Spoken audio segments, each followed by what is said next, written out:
Mike, je fais confiance. Bonjour, Mike. Salut José, salut Denis. Salut.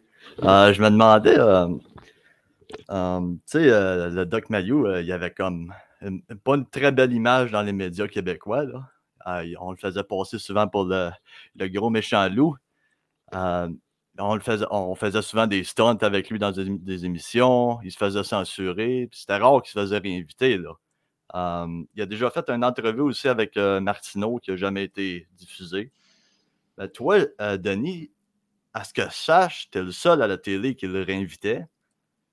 Il n'y en a pas d'autres. Je le fais souvent. J'ai fait, je ne sais pas combien de fois, mais vraiment souvent. Encore plus à la fin, quand tu sais, je connais avec le conseil des médecins. Mais, en fait, au début, le doc et moi, c'était comme des guerres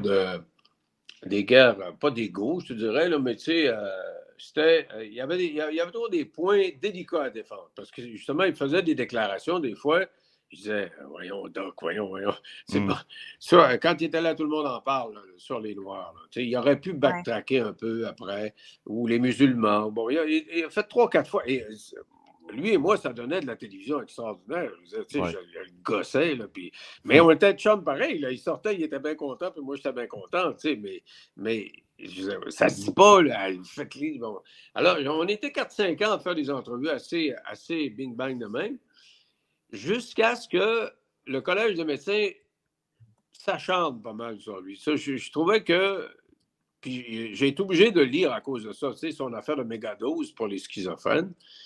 C'est assez pointu comme débat. C'est difficile de faire comprendre ça aux gens, mais je le faisais venir quand même. À chaque fois qu'il perdait ou qu'il gagnait contre le Collège des médecins, je faisais venir pour me tenir au courant puis tenir les gens au courant de ce qui se passait. Parce que je lisais en même temps. Puis, tu sais, les mégadoses, là, lui, au Québec, il passait pour un intrus parce que c'était pas dans les paradigmes de la science au Québec. On donne ce que le fabricant dit de donner puis on fait rien d'autre. Tandis qu'en Angleterre, notamment, puis lui, il avait étudié ça sous cet angle-là. On se permet de donner des mégadoses dans des cas spécifiques. Tu ne donnes pas ça à tout le monde, mais dans des cas spécifiques, tu donnes des mégadoses et ça fonctionne. Et donc, le Collège des médecins, il haïssait pour ce qu'il disait à la radio, puis il punissait dans son acte médical. Je trouvais ça cheap à mort, parce que je veux dire, c'était deux affaires complètement différentes. C'est au CRTC, au propriétaire de station de s'occuper de ce qu'il dit, mais c'était pas au Collège de médecins de s'occuper de ça. Et donc, je pense qu'ils l'ont écœuré, là, littéralement, sur le long terme. Donc, de très critique sur les points de vue qu'il émettait, mais quand même chum pareil, même si j'étais très critique. Ouais. Là, à un moment donné, là, je trouvais que le collège en mettait trop, ça n'avait pas de bon sens. Puis j'ai fait venir, à un moment donné, ils lui ont enlevé son droit de pratique. Puis j'avais 4 de ses patients qui avaient des mégadoses. Puis il n'y en avait plus parce que celui qui remplaçait le Doc Mayou, il ne donnait plus des mégadoses, il donnait des doses ordinaires. Puis il était en perdition, tu sais, il disait, écoute, moi, là, je suis en crise d'anxiété, puis ça n'a pas de... Tu sais, je veux dire, j'avais des gens, c'était incarné, là, du monde, qui disaient, ça marche son affaire, pourquoi vous l'écœurez, ça marche, on est bien. J'ai essayé plusieurs médecins antérieurement, puis ça ne fonctionnait pas. Là, il m'a trouvé la dose qu'il me fallait, ça va bien depuis des années, on change de médecin, puis là, ça ne marche plus. Alors là, je trouvais que le Collège des médecins a vraiment erré là-dedans. Puis je pense que c'était beaucoup un conflit de personnalité avec le gars, comment il s'appelait, Mario... Oui, Mario Deschênes. Deschênes, oui, qui était le syndic. Le syndic, oui, exactement, du Collège des médecins. Donc là, je l'ai fait venir plus souvent pour qu'il donne des swings au Collège des médecins parce que je trouvais qu'il avait raison de se défendre à ce moment-là. Ouais. Toi, Denis, as-tu reçu du backlash pour avoir été celui qui le laissait parler? Non, mais tu sais, le doc, c'est un gars intelligent. À un moment donné, là, il est out. Là. Il n'y a plus personne qui veut l'avoir. Je ne me rappelle plus. Il fait une déclaration. Tu sais, des fois, là, on l'aimait bien, mais des fois, il allait un peu trop loin. Il était allé, je pense que c'était les musulmans. Je ne me rappelle plus quoi, là, mais il dit quelque chose. C'est vraiment... Les musulmans sont une race qu'on pourrait se passer, c'est ça? Oui, quelque chose comme ça, là. Et là, il ne recule pas. Puis s'il avait reculé, cette affaire-là, ça aurait pu être plus facile. Mais de toute façon, là, il est mis dehors. Mais il n'y a plus personne qui veut le prendre à la radio, personne ne veut le prendre à la télévision. Et arrive le procès de Luca Magnotta. Et moi, je me souvenais du doc quand il a été appelé à témoigner au procès de Denis Lortie, le tueur de l'Assemblée nationale. Puis, j'avais suivi ça pas mal. À ce moment-là, j'étais journaliste au Saguenay. Et je me rappelais qu'il était top-notch. Je l'appelle, je dis, Doc, là, vous ne pouvez pas parler à nulle part. Vous allez venir à mon show tous les jours.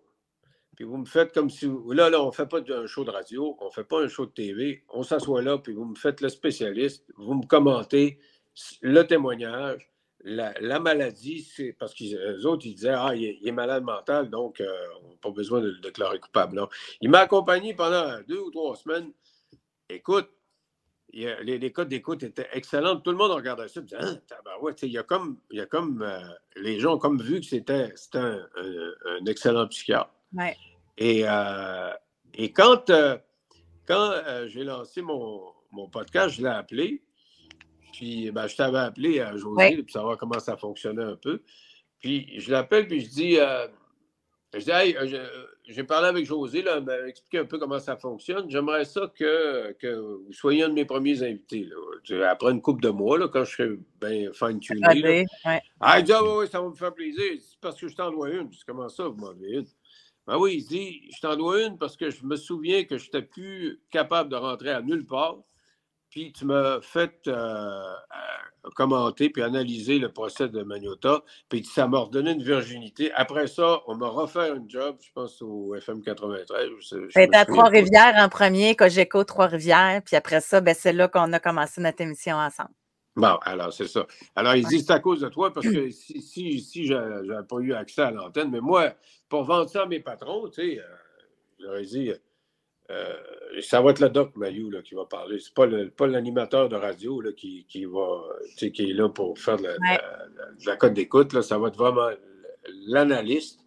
Puis ça avait été très bon, vraiment très bon. Te souviens-tu, José, de ça? Ben oui, très bien, très, très bien. Bon. Vraiment. Ouais. Puis même par la suite, tu le réinvitais alors qu'on avait notre émission, puis il aimait ça. Sérieusement, là, il était content, il aimait avoir... Parce que cette visibilité-là, tu sais, comme on mentionnait, même à la radio, tu sais, toi, tu l'invitais à la télé, mais même à la radio, il était constamment surveillé, là.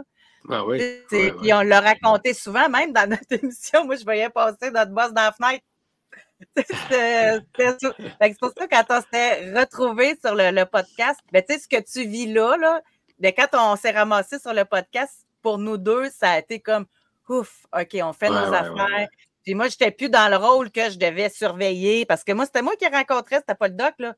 Là, José, quand il dit ça, hey, wow, moi, je dis au doc, là, c'est pas moi, je veux pas jouer à Germaine, je fais juste le message. Tu sais, j'avais un rôle ingrat un peu, mais là, sur Patreon, ça a été extraordinaire, là. Ah, José, parce que là, il était libre.